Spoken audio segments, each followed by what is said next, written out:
Boa tarde, meu nome é Felipe, sou aluno da Uniredentor, estou cursando o terceiro período de Engenharia Civil. O objetivo desse vídeo é gravar a metodologia ativa 1 de Física 2 da professora Amanda, no qual eu vou falar um pouco sobre gás ideal, vou dar uma pequena introdução e depois vou passar para o simulador. A introdução. Gases ideal.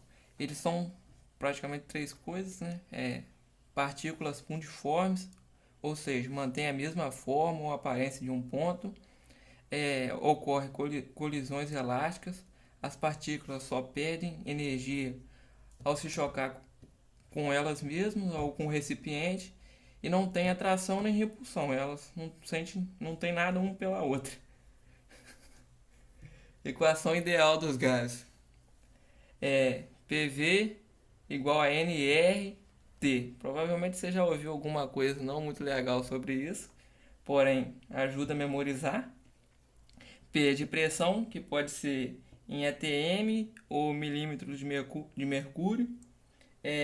Volume, que é em litros. O N, que é o número de mols. A R, que é uma constante, então ela pode ser de 0,82 atm ou 62,3 milímetros por mercúrio. E a temperatura em Kelvin. A variáveis de estado. Pressão é pressão igual a força dividido por área. A unidade é Newton por metro quadrado, atm e milímetros de mercúrio. O volume. Os gases sempre vão ocupar aquela quantidade de volume disponibilizado para ela. E a temperatura, como eu disse, é em Kelvin, que é temperatura em Kelvin é igual a temperatura em Celsius mais 273. Aqui eu trouxe os gráficos, né? Transformação isobárica. O bárica é de barômetro, né? Que quer dizer pressão, que a pressão vai ser constante. O ISO é de igualdade, né? Então a pressão vai ser constante na transformação isobárica. Aí aqui tem a equação geral dos gases, né? P1 vezes V1 dividido por T1 igual a P2 vezes V2 dividido por T2, no qual, nessa transformação aqui, a gente pode pode cortar a pressão. Tem a transformação isovolumétrica, que o volume vai ser constante, no qual, na mesma fórmula geral, a gente pode cortar o volume. E também temos a transformação isotérmica, que aí a temperatura vai ser constante. E a gente pode aqui na transformação geral cortar a temperatura e, como lembrado, sempre em Kelvin. Agora eu vou dar uma pequena explicação aqui no simulador do que eu já havia falado. Aqui nós temos o recipiente, a temperatura em Kelvin e a pressão. A temperatura, de acordo com a agitação das partículas, ela vai aumentar.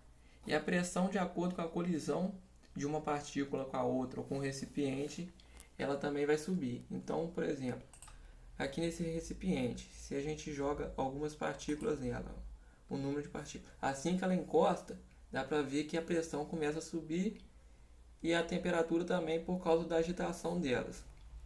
Vou jogar mais algumas e a pressão vai aumentando porque aumentará o número de colisões entre elas.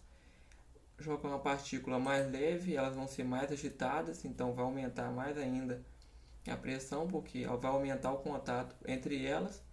Logo, se aumenta a temperatura, elas vão ficar mais agitadas e vai aumentar a pressão, porque aumenta o número de colisão. E se eu abaixo a temperatura, elas vão ficar mais tranquilas, podemos dizer assim, e vai baixar o número de colisões também, tanto com o recipiente quanto entre elas mesmas. E com isso, abaixa a pressão. Vou zerar aqui. Se eu diminuir o recipiente também, o volume no caso, se eu diminuir o volume e jogar algumas partículas, essa pressão vai ser maior do que se fosse num volume maior. O número de colisão entre elas vão ser maior Se eu aumento a temperatura, elas vão ficar mais agitadas, como eu disse. A pressão aumenta por causa da colisão. Eu posso aumentar esse volume, que a pressão vai começar a cair. Porque, como eu disse, elas têm menos contato entre elas e com isso a pressão vai ser menor. Eu posso abaixar a temperatura, elas vão ficar com a movimentação menor, a pressão vai cair muito por causa disso, porque não vai ter contato entre elas. Então é basicamente isso o que quer dizer o simulador, e com isso acaba o nosso vídeo.